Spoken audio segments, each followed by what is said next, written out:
Hi everyone, welcome back to Storytime Recaps. In this video, I'm going to recap one of the film from 2018, Zoo. Without any further, let's get started.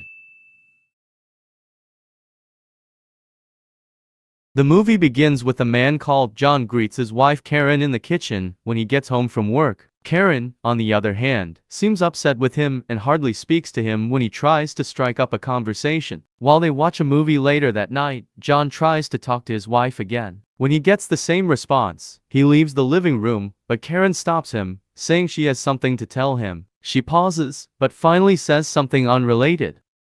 The following morning, as John gets ready for work and uses the restroom, he feels a powerful impact that breaks a hole in their bathroom ceiling. Upon looking through the hole, John sees several fighter jets passing from above, and he plans to immediately leave their apartment to find out what's going on. Karen, on the other hand, approaches him and attempts to say something important to him once more. Outside, as John sees an airplane crash into a nearby building, he is shocked to hear that it looks like the 9/11's tragedy, even though John is unaware of that. Suddenly, he hears something horrifying on the street and quickly returns to his apartment. John then tells Karen that there are people biting downstairs. Perplexed, Karen looks out their window and sees two people eating a man alive. After realizing that nothing could have prepared them for this horror, Karen and John check their food and resources and realize they only have enough for a few days. They must now focus on surviving until Id arrives. They decide to steal their neighbors' houses as a result, and they decide that Karen will do it again the next time. Soon after, John leaves first and brings Karen some lunch. He tells Karen that their next-door neighbors, the Andersons, have left their door unlocked. This gets Karen's attention, and she gets ready to rob the Andersons. She tells John as she comes back carrying a few bottles of wine that he should be prepared to steal their neighbor's television. Later that evening, they watch the news on their newly stole television, and sources say they should stay away from the infected and mark their window with an X mark so that rescuers can locate them. The following morning, when John awakens, he is greeted by Karen, who has just returned after robbing of everything. Karen even appears to have gone beyond expectations in her collection of supplies. She even took a dress. Later, when John questions what would happen if the infected people tried to break into their building, Karen only tells him that they need to protect themselves. With that in mind, they both practice reacting to imaginary attacks by getting some tools and weapons ready.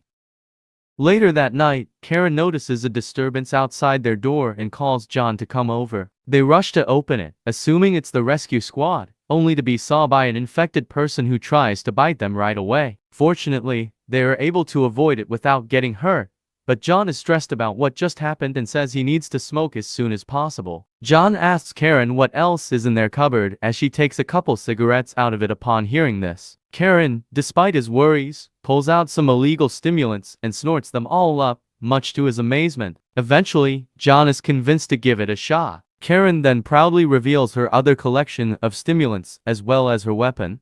The following morning, Karen wakes up to the sound of gunfire. She rushes to the kitchen where she finds John playing with her gun and even shooting a pot that her mother had given her. Enraged, Karen snatches the gun from him and goes to the bathroom to take a shower later that day. They place the broken pot pieces in the entryway to signify that they are inside the house and resume their routine of exercising and getting ready for battle. They do, however, at times they pause to snort stimulants. While going on their normal routine during the day, they hear a disturbance at the door and observe someone trying to open the handle from the outside, raising the possibility that it could be another sick person. John grabs a knife and Karen grabs a hammer when they open the door and find the neighbors Emily and Leo trying to stay in their house. As soon as the couple settles into the living room, John insists that they be allowed inside despite Karen's refusal. Leo describes how he and Emily were trapped in the laundry room immediately following the disaster, and that when they emerged, there were already infected individuals in the building.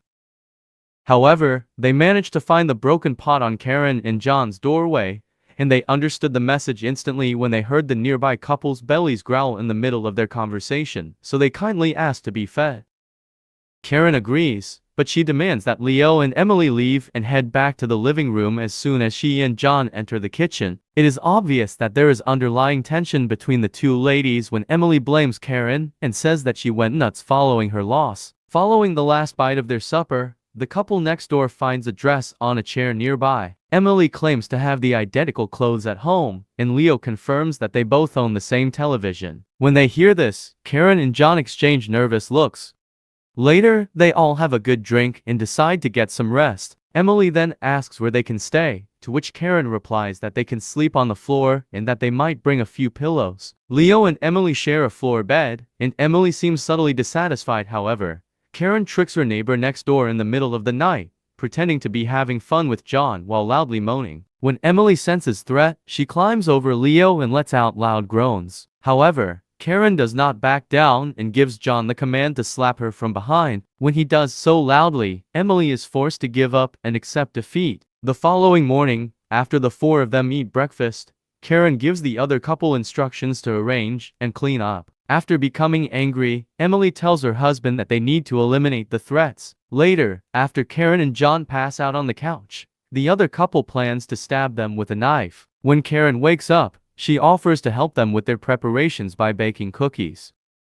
Karen puts a hidden ingredient into the cookies because the other couple is unaware that she knows about their murderous plan. When she adds 2 tablespoons of illegal stimulants, Leo and Emily are killed. Karen and John are guilty of what they did. They snorted stimulants in order to relax. When they heard a weird sound coming from the living room, they found Leo alive and well.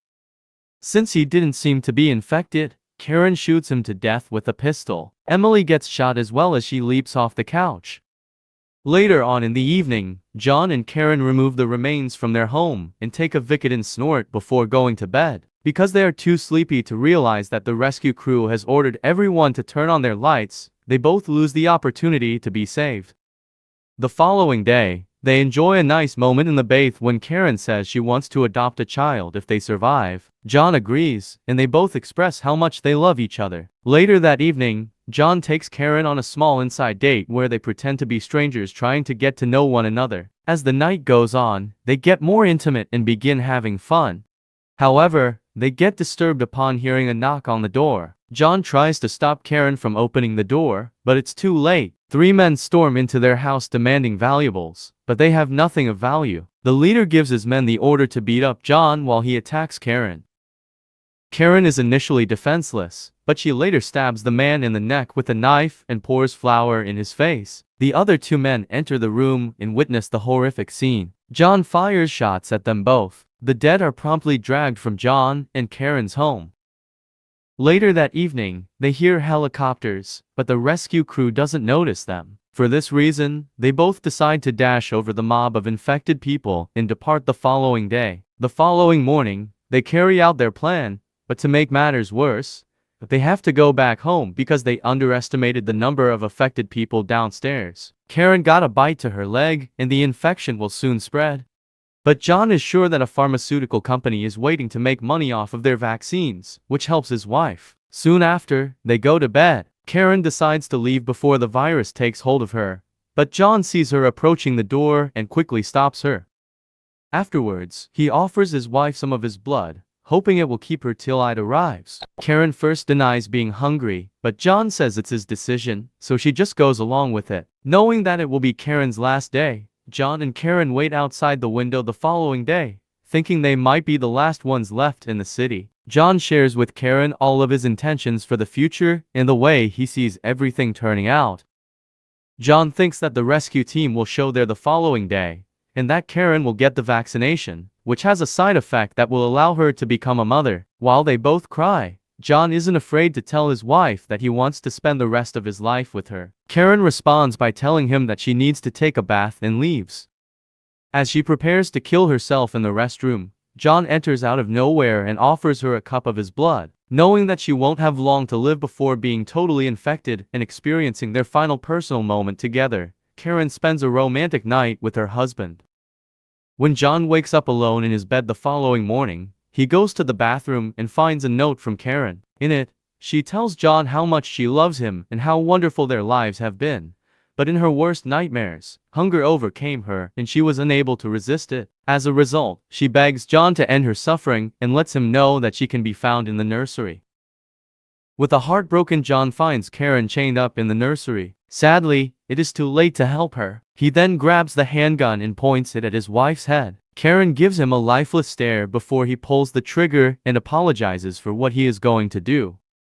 The rescue team is there when someone bursts through the door. They search the area for survivors and eventually find the nursery, where they are horrified to find Karen and John, who are both infected and chained to the wall. The rescuers don't understand why their hands are bound together, and the commander simply says, "It's love."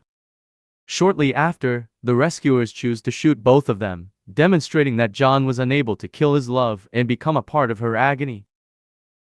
Thanks for watching, and remember to turn on your notifications to watch more movie recaps like this one.